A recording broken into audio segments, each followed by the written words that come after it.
अंकित और अनु भाई बहन थे। माँ बाप के देहांत के बाद बड़ी बहन अनु ने दिन रात मेहनत करके अंकित की देखरेख की और उसे पढ़ा लिखा कर पैरों पर खड़ा किया था।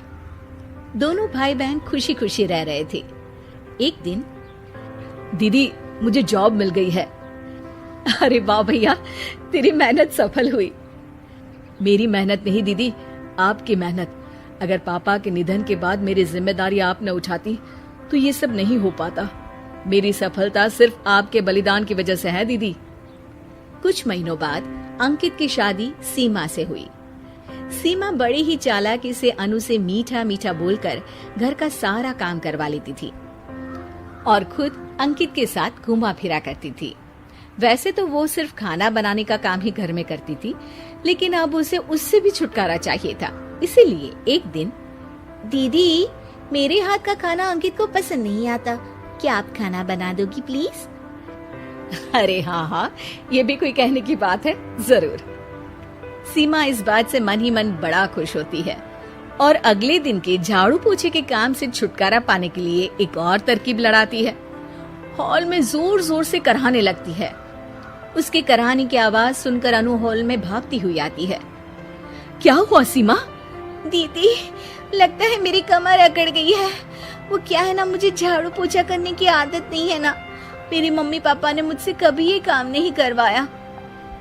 अरे कोई बात नहीं, झाड़ू पोछा ही तो है, मैं कर लिया करूंगी।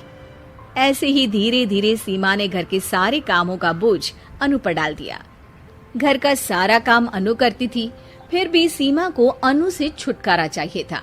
इसलिए एक दिन वो अंकित के ऑफिस से लौटने से ठीक पहले ढेर सारे कपड़े लेकर धोने का नाटक करने बैठ जाती है।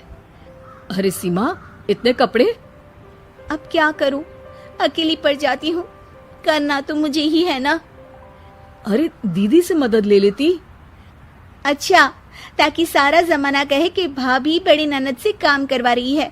और वैसे भी दीदी ने तो साफ कह रखा है मुझे कि तुम आज जो भी हो सिर्फ उनकी वजह से हो, इसीलिए अगर उनके बनाए इस घर में रहना है तो काम करना ही पड़ेगा।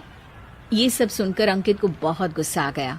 उसने अनु को बुलाकर कहा, दीदी ये घर पापा ने बनाया था और इसमें मेरा भी हिस्सा है और मुझे वो चाहिए। ये सुनकर अनु को बुरा तो लगता है, मगर वो दूसरे ही दिन घर का बंटवारा करने के लिए वकील के पास चली जाती है।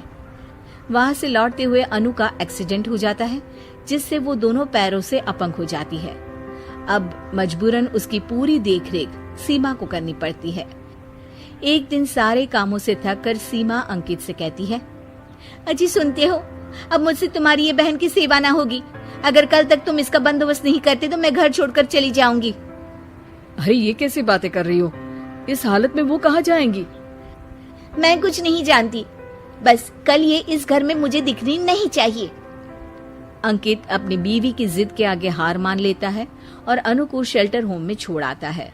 3 महीने बाद, अजी सुनते हो, ये आपके लिए एक पार्सल आया है, ये लीजिए।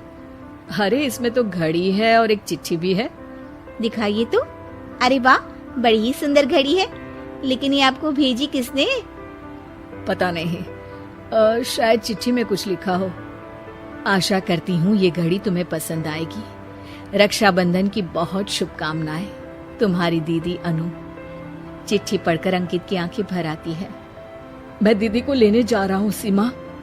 अरे घड़ी भेज तो दी उन्होंने, अब क्यों जाना उनके पास? देखा सीमा, दीदी हमसे दूर जाकर भी हमारे बारे में ही सोचती है, और एक हम है जो उनकी सेवा से बचने के लिए उन्हें शेल्टर होम छोड़ा है। तुम्हारी बातों में आकर मुझसे ये क्या पाप हो गया? मैं जा रहा हूँ दीदी को लेने, और जब मैं वापस आऊँ तो तुम मुझे हमारे घर में मत दिखना। इतना कहकर अंकित अनु को लेने निकल जाता है। वहां पहुंचकर, दीदी मुझे माफ कर दो, मैं तुम्हें लेने आया हूँ। भाई आज तो राखी है, आज तो मैं मना कर भी नहीं सकती। दोनों घर पहुंचते हैं। अरे सीमा, तुम अभी तक यहीं हो? निकल जाओ इस घर से। अरे वाह अंकित, फिर वही गलती कर रहे हो तुम। सीमा, तुम कहीं नहीं जाओगी। दीदी मुझे माफ कर दो, मुझसे गलती हो गई।